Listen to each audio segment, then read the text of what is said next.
welcome to the Mind Body Podcast, your rebellious podcast with me, your host, Maria, where it is all about a strong body, calm mind, healing, and fully living. And today, our special guest is Jenna Griffith. Hello, Jenna. Welcome on board. Thank you for having me.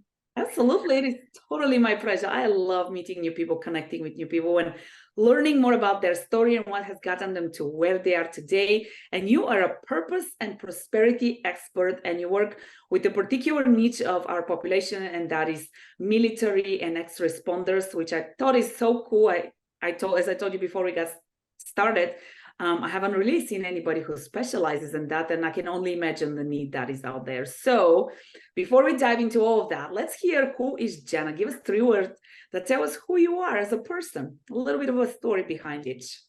Yeah, well, first of all, thank you for having me. I think it's completely appropriate that I'm on a podcast about being rebellious, because my family will tell you I have been rebellious my entire life.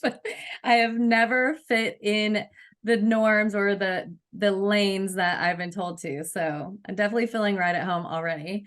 But 3 words that people would use to describe me would be empathetic, driven, and reliable.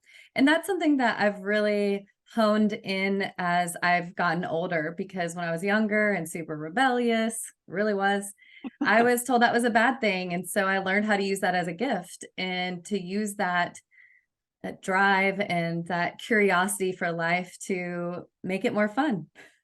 Yeah, I can so relate to you. You know, I was like that mischievous kid. I always had a mastermind idea, brilliant idea that somehow tended to get us in trouble. I have a younger brother and a cousin who we grew up as siblings, and I was the oldest one. And I would always be like, he came up with that, and I was the oldest, and everybody would look at me like, really?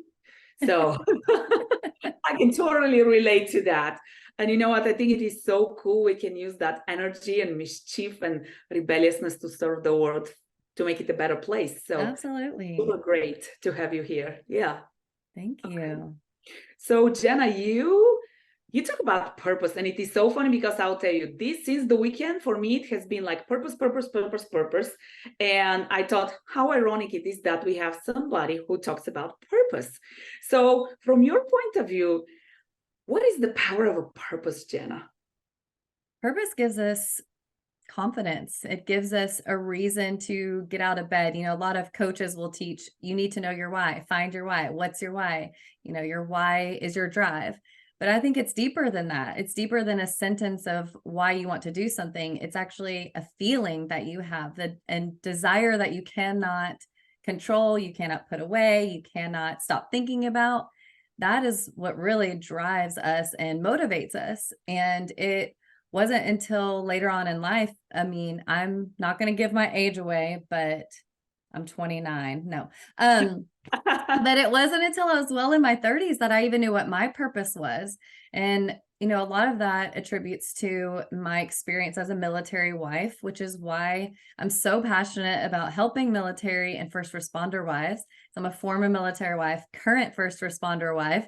So I have been in this, you know, arena for a long time. And when I was a young military wife, I really lost myself and dissolved myself into my husband's career, and thought, okay, well, I guess my purpose is to stand by my man and take care of the house and take care of the kids. And as a rebel, that was excruciating for me. Yeah. I wanted to do my own thing. I wanted to have something that was for me and also help other people. I've always been the saver. I like to find people who can't figure out their lives, and I like to save them. And sometimes I do it without them asking, and it ends up blowing up in my face. But that's why it's just so important. And so many people are walking around without their sense of purpose. And when you say to someone, what's your purpose, or how do you find your purpose? That sentence alone is extremely intimidating and overwhelming.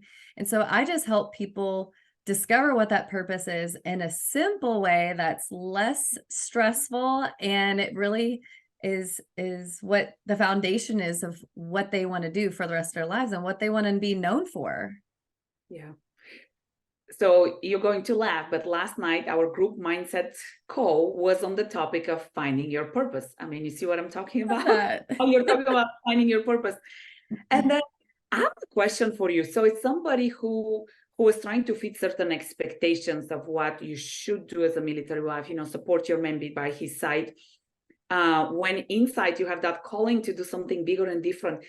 Was there any guilt that was involved? But because I think that's something big for women, especially. Yes. The women that I work with, that is the number one thing, guilt. Mm-hmm. Yeah. Because your husbands are doing this incredible thing, especially with the way the world is right now, and people are still deploying. It's super admirable what these soldiers are doing, right? And if you're the wife who says anything that is not in alignment with that, you are selfish or you don't care. And I am not the only one who feels that way. I've actually really struggled with even speaking about that to other military wives because I had that limiting belief of, well, maybe it is just me. Maybe I am the only one who's feeling that, but I'm definitely not.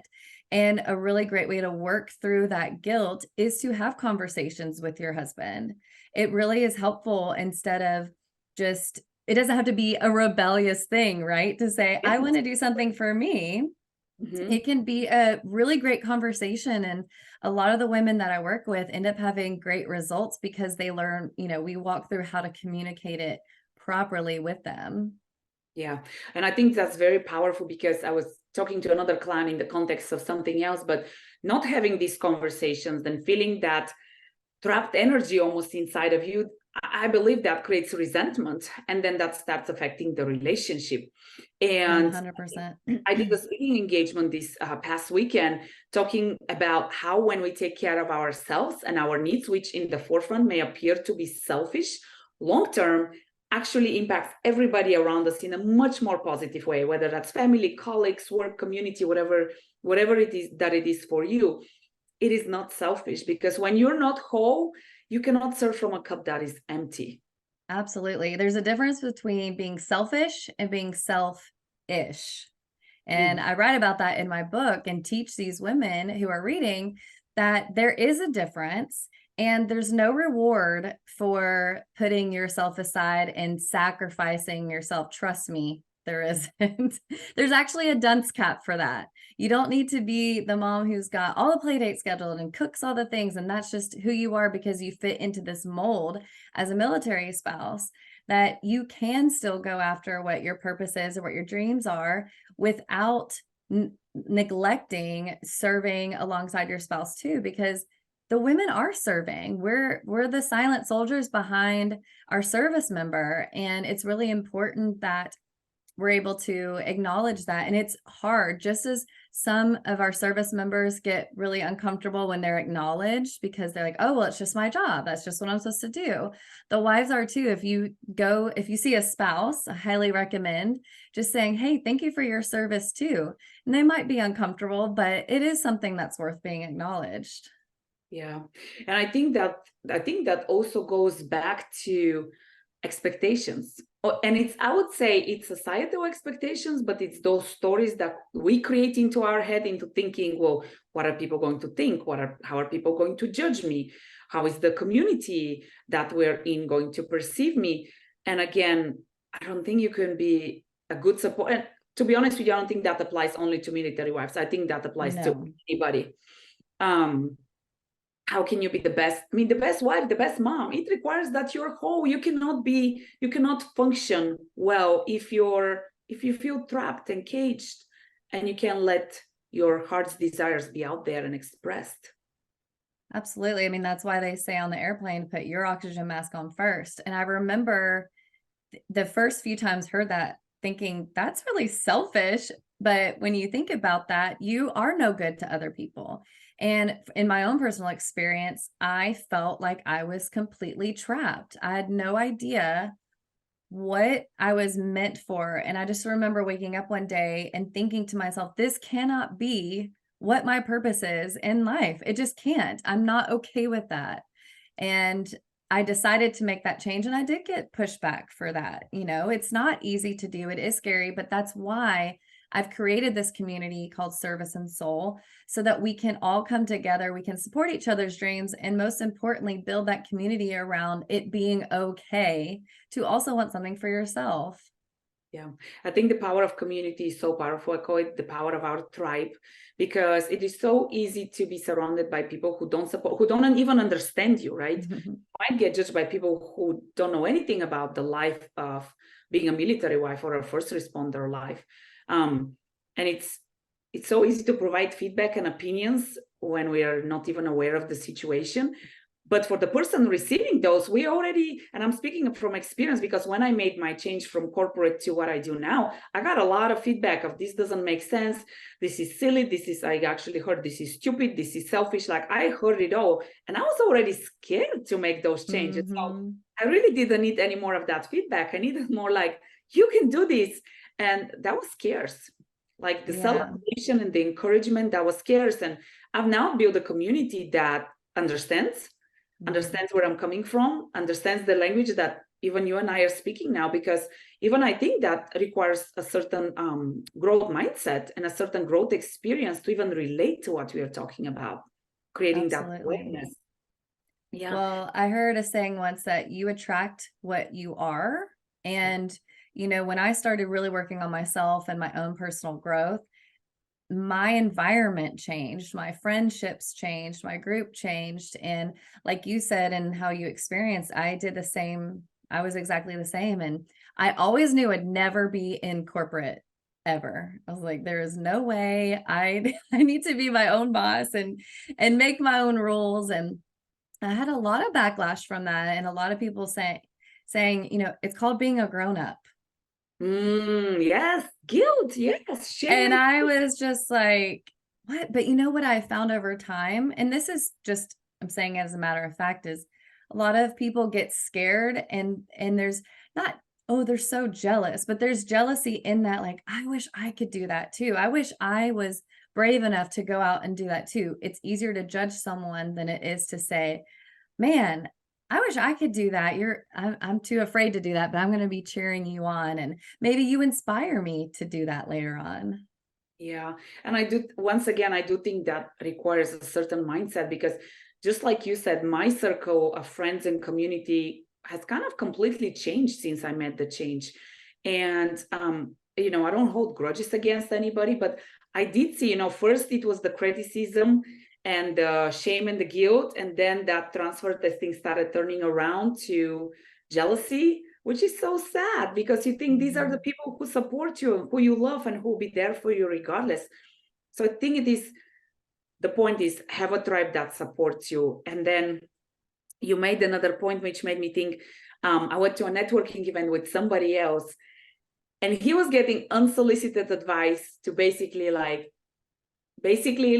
my translation was like, go fit in the box. That's what your next step is. And I was like, and I don't think the person on the other side meant bad. I think they were very well-wishing, and like, that's what they knew, which I think is also very important to remember, that the feedback that we're getting a lot of times is because people want to keep us in the box because it's perceived as a safe place. And I was like, and once you gain that awareness, I don't know if you experience that when you hear that kind of language, you're like, wow. And I can relate to it, because, you know, I did what I was supposed to do. I went to school, I got a good job, and I did that. And, you know, there's nothing wrong if corporate is your thing, go for it. But for me, I have a different purpose, and I did for a long time following the rules and the box, and I'm a rebel. I don't belong in the box. I don't know that I've ever done that. I've always been the rebel. Like, you can't put me in a box. Yeah. So Jenna, what do you tell to somebody who is feeling that way, the way you were expressing, like you knew something was off, and there was some fears probably from speaking up, speaking out? What do you tell to somebody who is going through that? Really to try and take the aerial view on what they want to be known for. So when I'm coaching people to their purpose, I do that in the form of writing a eulogy. And when you know what you want people to say about you when you're not on this earth anymore, it gives you a different perspective and a different drive. And you start to no longer really stress about what other people are thinking, what other people are saying, how they feel about it, because the eulogy is not about them. It's about you. And it just gives a whole different perspective. And the other thing that I would say too is when you hold back from that desire, when you hold yourself back, when you're essentially, pictured as your cork being held underwater, right? As soon as you release it, you're going to pop up and everything's going to be flying and you're going to feel amazing. But if you keep holding underwater, that pressure is going to build, build, and build. That's what builds resentment. That's what builds anger. And, especially in relationships, when I'm working in the military community, resentment kills relationships. Toxic. It really does. And I was in that space. I found myself really resenting my husband's career. But I did not tell anybody that, of course. Yeah, but I just thought, I'm ready for it to be about me. But I couldn't say that either because that's selfish. Why does it need to be about me? And so when you can work with someone to come up with, like I said, their eulogy, and they're able, and then also help them with the communication of that to their spouse, it does make it a lot easier. And my husband works with veterans. I work with the spouses. And so we say, a healed veteran plus a healed spouse equals a healed family. And it's important that the collective is in on that and that people understand, yes, the veterans need help, but so do the families. They need that healing too. They serve too. Yeah, and I imagine there is a lot of stress just being into a type of relationship, just based on the responsibilities that come along with the job. Absolutely. A lot. And two points that come to mind is the one that you said, the anger, the resentment builds up. Yes, I do think that's toxic to the relationship, but I also think what's very important to remember is that it is also toxic to us. Yeah. And over time, if you hold those trapped emotions inside, ultimately that leads to eventually disease. Chronic stress might be impacted mentally, and then disease long term. So I think that's very important to note. And then, forgot, I do this so much. I forgot my second. Well, to the disease, it's, when people understand that a disease is your body in dis-ease, you start to pay more attention mentally to what you're holding on to. And there's a really great book called The Body Keeps the Score. Yes, I love that. Incredible. Book. Yeah. And it's really eye-opening because it allows people to start releasing and truly working through those emotional barriers, because you're right. You hold them and you hold them in, and then your body will react to that. Yes, absolutely. I know what my second point was. So that is a great book. I think it's been mentioned multiple times on the podcast by totally people, people doing totally different things. So definitely worth to read. And then the other thing, speaking of the eulogy, one exercise I do with clients is I call it your last day. And basically we do a meditation, imagining you seeing your entire life. And when you do that kind of pause and reflection, because I think the other part is, yes, the judgment, the fears, but also slowing down and taking a minute to really pause and reflect and say, what do I really want? Because that in itself can be scary, because it can be seen as a selfish thing. What do I want? Why does the word care? What do I want? But remember, that's really not about you again. It goes back to you serving everybody around you in a much greater capacity. Absolutely. And that's what's so great when you follow your purpose and what you're really here for. You end up serving other people. So if you're worried about being selfish, think about the people that you're going to help, and then maybe you won't feel so selfish about it, because it's important. That's what we are here to do. Yeah, support your purpose is different than mine. And yes, here we are working in unison together to talk to other people. It's incredible. To spread the messages, yes. And I will tell you, I feel so fulfilled because I am living in my purpose.